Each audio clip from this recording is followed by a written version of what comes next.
How to turn off notifications on Facebook Lite. That's what I will show you in this video. But before we begin, make sure to subscribe to the channel and ring the bell to get notified whenever a new video is uploaded. With that said, let's get started. So in order to disable the Facebook Lite notifications, you have two options.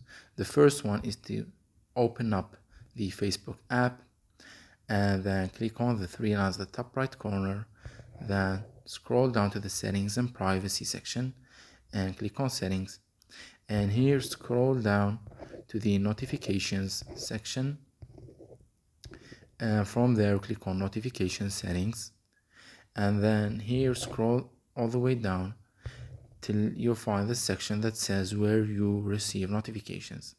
Click on the push notifications, and here you want to disable the push notifications.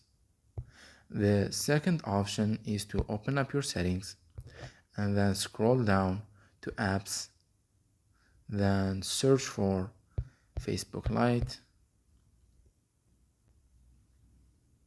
then from the privacy section click on notifications and then turn off the notifications toggle to disable them. It's that easy and simple. So that was it for this video. That's how you can disable and deactivate the Facebook Lite notifications. If you have any questions, please leave them in the comment section down below. With that said, see you in the next video.